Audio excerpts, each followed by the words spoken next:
സാംസ്കാരിക പ്രൗഢി വിളിച്ചോതിയ ഘോഷയാത്രയോടെ 13ാമത് ദേശീയ സരസ് മേളയ്ക്ക് ചാലിശ്ശേരിയിൽ തുടക്കം.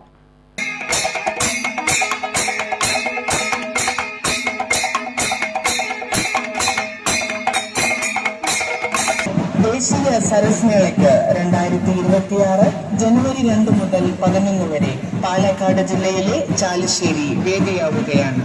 13ാമത് കുടുംബശ്രീ ദേശീയ സരസ് മേളയുടെ ഔപചാരിക ഉദ്ഘാടനം ചാലിശ്ശേരിയുടെ പ്രൗഢി വിളിച്ചോതി നടത്തിയ വിളംബര ഘോഷയാത്രയോടെ 13ാമത് ദേശീയ സരസ് മേളയ്ക്ക് ഉജ്ജ്വല തുടക്കം. തദ്ദേശ സ്വയംഭരണ എക്സൈസ് പാർലമെന്ററി കാര്യവകുപ്പ് മന്ത്രി എം പി രാജേഷ് ഘോഷയാത്രയ്ക്ക് നേതൃത്വം നൽകി. 13ാമത് സരസ് മേളയുടെ പ്രതീക സൂചകമായി 13 പാതകങ്ങൾ വഹിച്ചായിരുന്നു ഘോഷയാത്ര. വാദ്യഘോഷ അകമ്പടിയോടെ കേരളത്തിന്റെ സാംസ്കാരിക പ്രതീകങ്ങളായ തെയ്യം, തിറ, കരിങ്കാളി, കഥകളി തുടങ്ങിയ ആവിഷ്കാരങ്ങളും ഘോഷയാത്രയ്ക്ക് മാറ്റുകൂട്ടി.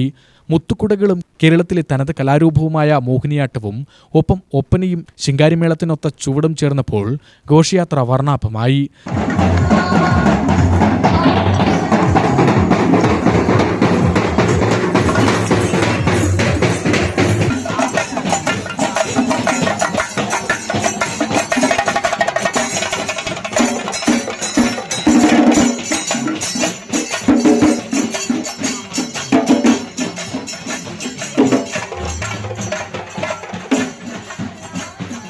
Thrithala block panchayat president PR Kunhunni, Kudumbashree executive director H Dineshan, ത്രിതല പഞ്ചായത്ത് അംഗങ്ങൾ, കുടുംബശ്രീ പ്രവർത്തകർ, സാംസ്കാരിക സാമൂഹ്യ പ്രവർത്തകർ, ജനപ്രതിനിധികൾ, നാട്ടുകാർ തുടങ്ങി 10,000 ഘോഷയാത്രയിൽ അണിനിരന്നു.